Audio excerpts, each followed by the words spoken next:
প্রিয় দেশবাসী, আসসালামু আলাইকুম। জুলাই নিয়ে শুধু বিতর্ক সৃষ্টি হচ্ছে। জুলাইয়ে যে সত্য ঘটনা সেগুলো এখন মানুষ বলতে শুরু করছে।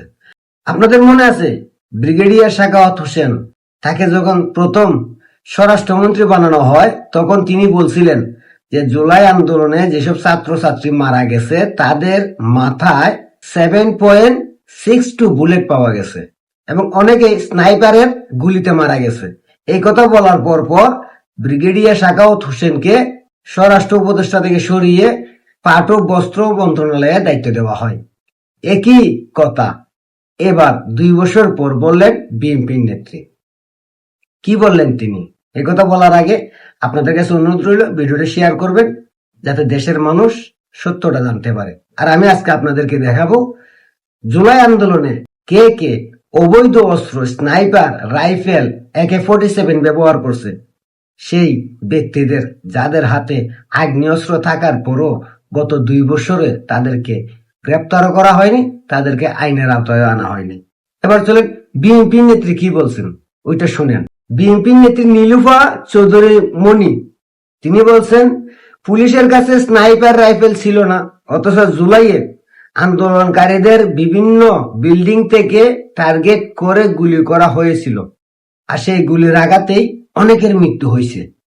এই কথা বলছে বিএনপি নেত্রী। আর এই কথা বলার পর ছাত্রদল থেকে এটার প্রতিবাদ জানানো হয়েছে। জুলাই আন্দোলনের বিপ্লবী নেতারাও এটার বিরুদ্ধে প্রতিবাদ জানাইতেছে। এবার আসেন আমি আপনাদের কিছু ছবি দেখাই, যে ছবিগুলো দেখলে আপনাদের হয়তো কিছুটা বুঝতে সহজ হবে।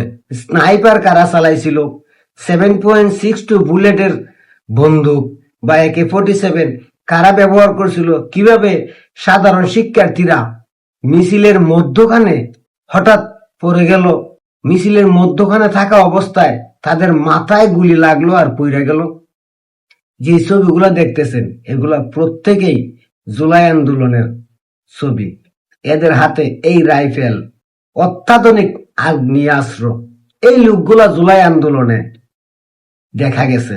অথচ গত 2 বছর যাবত এই ব্যক্তিগুলা কে? এরা এই আগ্নেয়াস্ত্র পাইল কোথায়? কোথায় থেকে এরা আসলো? এদের পরিচয় কি? তা নিয়ে যেমন ইউনূস সরকারও তদন্ত করে নাই, তাদেরকে গ্রেপ্তার করে নাই, তাদেরকে জিজ্ঞাসাবাদ করে নাই, তাদেরকে ধরার কোনো চেষ্টাই করে নাই, আরো তাদেরকে দায় মুক্তি দেওয়া হয়েছে। বিএনপি সরকারও এটা নিয়ে কোনো মাথা ব্যথা নেই।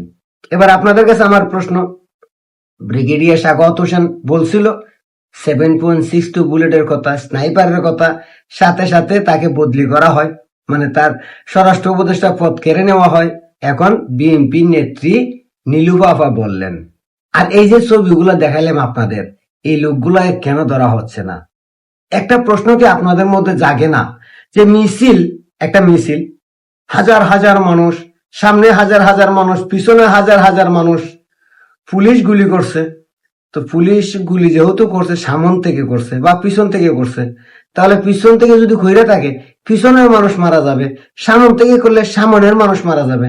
কিন্তু মিছিলের মধ্যখানে মানুষ মারা যায় কিভাবে? সাধারণ শিক্ষার্থীরা মিছিলের মধ্যখানে, আমরা অনেক ভিডিও দেখছি যেখানে মিছিলের মধ্যখানে দাপ করে পড়ে গেছে মাটিতে, তার মাথায় গুলি লাগছে। সেই গুলিগুলা কারা করছে? সবচাইতে বড় প্রশ্ন হইল, স্নাইপার পুলিশ ব্যবহার করে না, 7.62 বুলেটের যে অত্যাধুনিক অস্ত্র সেগুলো পুলিশ ব্যবহার করে না, তাহলে স্নাইপার, 7.62 বুলেটের যে রাইফেল, এগুলা কারা ব্যবহার করছে? এগুলা কেন তদন্ত করা হচ্ছে না? এগুলা কেন খুঁজে বার করা হচ্ছে না?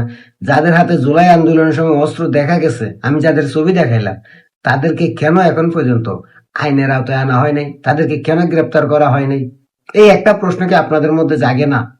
শুধু বলা হয় আওয়ামী লীগ মারছে, আওয়ামী লীগ মারছে, শেখ হাসিনা মারছে, শেখ হাসিনা মারছে। আমি যদি আপনাদের কথা ধরেও নেই যে শেখ হাসিনা মারছে, তাহলে এই লোকগুলোকে কেন গ্রেপ্তার করা হচ্ছে না? এই লোকগুলো যদি শেখ হাসিনার লোক হয় তাহলে তো এদেরকে গ্রেপ্তার করার কথা, গ্রেপ্তার কেন করতেছে না? তাহলে কি এগুলা শেখ হাসিনার লোক নয়? এগুলা মেটিকুলাস ডিজাইনের লোক, যে মেটিকুলাস ডিজাইনের কথা ইউনূস বলছিল, ডিপ স্টেটের লোক, যে ডিপ স্টেট জুলাই আন্দোলনে $29 মিলিয়ন খরচ করছে, সেই ডিপ স্টেটের লোক। কারা ওরা? 2 বছরে এখনো কেন তাদেরকে ধরা হয়নি? এই একটা প্রশ্ন আপনাদের কাছে রাখলাম। আর একটা প্রশ্ন আপনাদের কাছে করি, এই জুলাই আন্দোলন হয়েছিল কোটার জন্য। যারা কোটার জন্য আন্দোলন করলো তারা আজকে হয়ে গেল সরকার, হয়ে গেল নেতা। যাদের পকেটে ডাইল ভাত খাওয়ার টাকা ছিল না তারা আজকে হাজার কোটি টাকার মালিক। কিভাবে হইল? এই একটা প্রশ্ন আমি আপনাদের কাছে করতে চাই, দেশের জনগণের কাছে করতে চাই, যারা জুলাই আন্দোলন করছিলেন আপনাদের কাছে করতে চাই, সাধারণ শিক্ষার্থীদের কাছে করতে চাই। আপনারা যে কোটার জন্য আন্দোলন করছিলেন সে কোটাকে বিলুপ্ত হয়েছে? যে বৈষম্যের জন্য আন্দোলন করছিলেন সেই বৈষম্য কি বিলুপ্ত হয়েছে, নাকি সেই বৈষম্য আরো বাড়ছে, সেই কোটা কোটা জায়গায় রয়ে গেছে? এই প্রশ্নটা সাধারণ শিক্ষার্থীদের কাছে করতে চাই, দেশের মানুষের কাছে করতে চাই। জুলাই আন্দোলন কি সত্যি এই দেশকে, এই দেশের মানুষকে ভালো কিছু দিছে, নাকি জুলাই আন্দোলনের মাধ্যমে আপনাদের বেকুব বানিয়ে আপনাদেরকে ধোঁকা দিছে? এই একটা প্রশ্ন রাখলাম আপনাদের কাছে। নিজেকে জিজ্ঞেস করবেন, নিজের মনকে জিজ্ঞেস করবেন, নিজের বিবেক কাটিয়ে উত্তরটা দিবেন। ধন্যবাদ সবাইকে সম্পূর্ণ ভিডিওটা দেখার জন্য। আর আশা করি আপনারা প্রত্যেকে এই ভিডিওটা শেয়ার করবেন যাতে দেশের মানুষ সত্যটা জানতে পারে, বুঝতে পারে, এই দেশের জন্য প্রতিবাদী হয়ে উঠতে পারে, এই দেশটাকে বাঁচানোর জন্য।